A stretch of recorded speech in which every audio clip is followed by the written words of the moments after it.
Tap Out LA in downtown to talk to the founder of 10th Planet Jiu-Jitsu, Eddie Bravo. Eddie's a lightning rod for debate in the BJJ world, with unorthodox moves like the twister and the rubber guard, and his vocal support for no-gi grappling. A third-degree black belt under Brazilian legend Jean-Jacques Machado, Eddie has taught and coached MMA stars like Joe Rogan, Chuck Liddell, Ronda Rousey, and many others.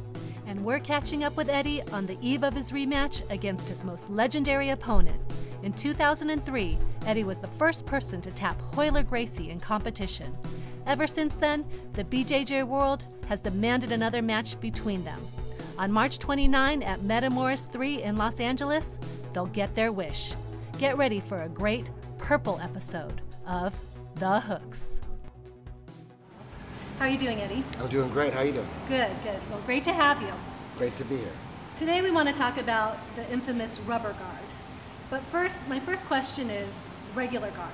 What are some problems you see that MMA fighters encounter when they're on their backs and they have someone in their guard? Well, the first problem they encounter are the elbows and the punches that are being thrown.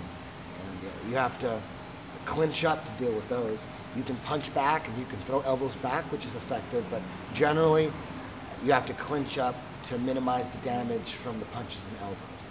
And you know what ends up happening with traditional closed guard in MMA is you use both your arms and your legs to tie up your opponent to minimize the damage.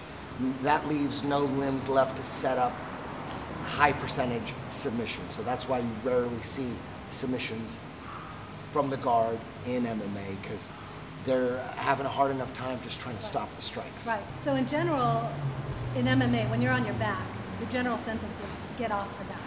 How, though, has the rubber guard changed that to adapt when you are in that situation? Well, if you're winning the stand-up war, or if you feel you can take down your opponent and get back on top. But you will run into situations where the guy's beating you on your feet and you end up on your back. Are you sure you want to get back up? You know, being on your back is better than being on your feet when you're getting beat up. Right. So you have situations like that, and you also have situations where maybe you are winning the stand-up war, but your opponent is a superior wrestler and he keeps taking you down at will, and you would like to get back up, but you just can't get back up, and you can either continue to try and it eats time off the clock, and there have been lots of fighters that choose to spend all their time on their back trying to get back up, and then you know, you have the end of the fight, 3 rounds, 3 5-minute rounds, maybe 3 3-minute rounds go so quick, and you just spent the whole fight trying to drag yourself back up when you could have possibly submitted them off your back and spent all that time setting up submissions off your back or sweeps off your back. In the rubber guard system, you have a free arm. That's the difference.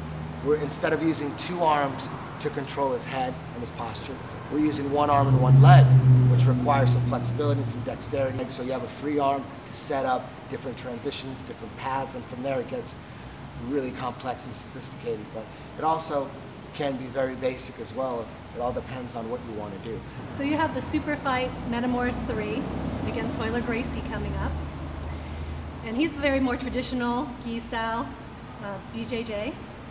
How is your style, the 10th Planet system, going to come into play, and how do you see this also coming to play in the future of Jiu-Jitsu?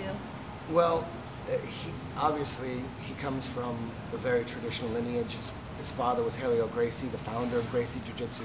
So he's not too unorthodox, although he does like a lot of footlocks, and you can consider that unorthodox when it comes to traditional gi Jiu-Jitsu. But for the most part, he's going to come at you with bread and butter Jiu-Jitsu basics that are polished to the core, and I'm coming at him with an absolute unorthodox style.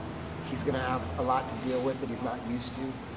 He's going to have to really address the rubber guard, address my half guard, and the twister, and there's so much that he has to address that I'm doing different. And it's really not, the difference between 10th Planet Jiu-Jitsu and BJJ is not really that